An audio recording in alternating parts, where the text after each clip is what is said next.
بسم اللہ الرحمن الرحیم۔ السلام علیکم۔ شروع اللہ کے نام سے جو بڑا مہربان نہایت رحم کرنے والا ہے۔ جب نواز رسول خلیفۃ المسلمین حضرت امام حسن درجہ شہادت پر فائز ہوئے تو حضرت شاہ ولی اللہ کے فرزند نامور عالم اہل سنت شاہ عبدالعزیز محدث دہلوی امام حسن اور امام حسین کی شہادت کو شہادت رسول خدا سے تعبیر کرتے ہوئے فرماتے ہیں، آدم سے لے کر عیسیٰ تک تمام پیغمبران کے اوصاف اور کمالات اور خوبیاں خاتم الانبیاء محمد مصطفیٰ صلی اللہ علیہ وسلم میں جمع ہو گئی تھی، مگر ایک کمال باقی رہ گیا تھا، وہ تھا شہادت کا مرتبہ۔ وہ حضور کو خود حاصل نہیں ہوا تھا۔ اس کا راز یہ تھا کہ اگر امام حسن 15 رمضان 3 ہجری کی شب کو مدینہ منورہ میں سورہ کوثر کی پہلی تفسیر بن کر صحن علی المرتضیٰ خاتون جنت حضرت فاطمہ الزہرا رضی اللہ تعالی عنہا میں تشریف لائے، اور رسول خدا کے لیے امام حسن کی آمد بہت بڑی خوشی تھی، کیونکہ جب مکہ مکرمہ میں رسول کریم کے بیٹے یکے بعد دیگر رحلت فرماتے رہے تو مشرقین تانے دیتے اور آپ کو بڑا صدمہ پہنچتا۔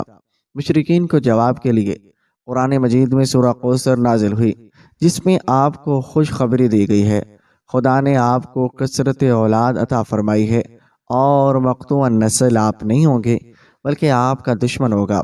دنیا میں ہر انسان کی نسل اس کے بیٹے سے ہے، لیکن کائنات کی اشرف ترین ہستی سرور کونین حضرت محمد مصطفیٰ صلی اللہ علیہ وسلم کی نسل کا ذریعہ ان کی بیٹی حضرت فاطمہ الزہرا رضی اللہ تعالی عنہا ہے، یعنی امام حسن حسین کو قرار دیا گیا۔ حضرت عمر بن خطاب اور حضرت جابر ابن عبداللہ انصاری روایت کرتے ہیں، رسول اللہ نے فرمایا، ہر عورت کی اولاد کا نسب اس کے باپ کی طرف ہوتا ہے، سوائے اولاد فاطمہ کے، میں ہی ان کا نسب ہوں اور میں ہی ان کا باپ ہوں۔ حضرت عمر سے یہ بھی روایت ہے کہ رسول اللہ صلی اللہ علیہ وسلم نے فرمایا، قیامت کے دن ہر نسب منقطع ہو جائے گا سوائے میری نسب اولاد فاطمہ اور رشتے کے۔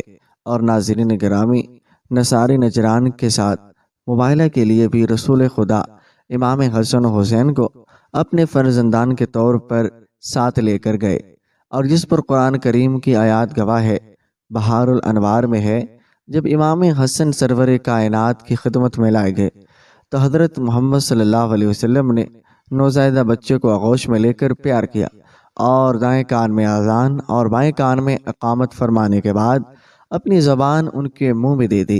امام حسن اسے چوسنے لگے۔ اس کے بعد آپ نے دعا کی، خدایا اس کو اور اس کی اولاد کو اپنی پناہ میں رکھنا۔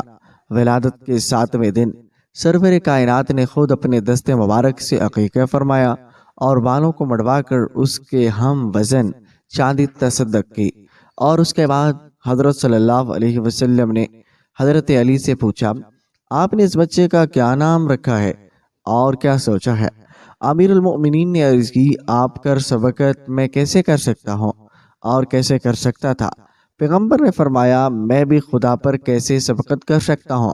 چند ہی لمحوں کے بعد جبرائیل پیغمبر کی خدمت میں وحی لے کر آ گئے اور کہا، خداوند عالم ارشاد فرماتا ہے، اس بچے کا نام حسن رکھیے۔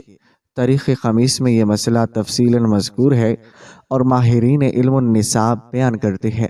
خداوند عالم نے خاتون جنت حضرت فاطمہ الزہرا کے دونوں شہزادوں کا نام انتظار عالم سے پوشیدہ رکھا تھا، یعنی ان سے پہلے حسن و حسین نام سے کوئی موسوم نہ ہوا تھا۔ حضرت انس سے روایت ہے کہ نبی کریم کے ساتھ امام حسن سے زیادہ مشابہت رکھنے والا کوئی نہیں تھا۔ حضرت امام حسن رسول کریم سے چہرے سے سینے تک اور امام حسین سینے سے قدموں تک رسول کریم صلی اللہ علیہ وسلم کی تشبیہت ہے۔ خدا کی وحی کے بغیر کوئی کام اور کلام نہ کرنے والے رسول خدا کے نواسوں سے محبت اور اللہ کے نزدیک مقام کا اندازہ اس حدیث مبارکہ سے لگایا جا سکتا ہے۔ روایت ہے کہ رسول کریم نماز عشاء ادا کرنے کے لیے باہر، آپ اس وقت آگے بڑھے نماز کی امامت فرمانے کے لیے، اور ان کو زمین پر بٹھا لیا اور پھر نماز کے واسطے تکبیر فرمائی۔ آپ نے نماز کے درمیان ایک سجدے میں تاخیر فرمائی تو میں نے سر اٹھایا تو دیکھا صاحبزادے یعنی رسول کریم کے نواسے آپ کے پشت مبارکہ پر، اور اس وقت آپ حالت سجدہ میں ہیں۔ پھر میں سجدہ میں چلا گیا، جس وقت آپ نماز سے فارغ ہوئے تو لوگوں نے عرض کیا، یا رسول اللہ صلی اللہ علیہ وسلم، آپ نے نماز کے دوران ایک سجدہ ادا فرمانے میں تاخیر کیوں فرمائی؟ آپ نے فرمایا، ایسی کوئی بات نہ تھی، میری نماز سے مجھ پر سوار تھے اور مجھ کو برا محسوس ہوا، میں جلدی اٹھ کر کھڑا ہوں اور اس کی مراد کھیلنے کی خواہش مکمل نہ ہو۔ حضور علیہ الصلوۃ والسلام ایک دن محو خطبہ تھے، حسین آ گئے اور حسن کے پاؤں دامن میں اس طرح الجھے کہ زمین پر گر پڑے۔ یہ دیکھ کر حضور نے خطبہ ترک کر دیا اور ممبر سے اتر کر انہیں آغوش میں اٹھا لیا اور ممبر پر تشریف لے کر جا کر خطبہ شروع فرمایا۔ اور حضرت برا بن عازب سے روایت ہے کہ میں نے دیکھا نبی کریم نے حضرت حسین علی کو اپنے مبارک کندھے پر اٹھایا ہوا تھا اور آپ فرما رہے تھے، اے اللہ، میں اس سے محبت کرتا ہوں اور بس تو بھی اس سے محبت فرما۔ حضرت ابو ہریرہ سے روایت ہے، میں ایک دن ایک حصے میں رسول اللہ صلی اللہ علیہ وسلم کے ساتھ نکلا اور آپ حضرت فاطمہ کی رہائش گاہ پر تشریف فرما ہوئے اور آپ نے فرمایا، کیا یہ بچہ یہاں ہے؟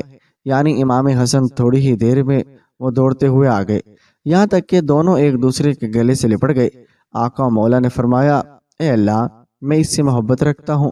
9 اور 10 محرم الحرام کا خاص وظیفہ، رزق، جادو، رشتوں، کاروباری، نیز ہر بندش کے خاتمے کے لیے محرم الحرام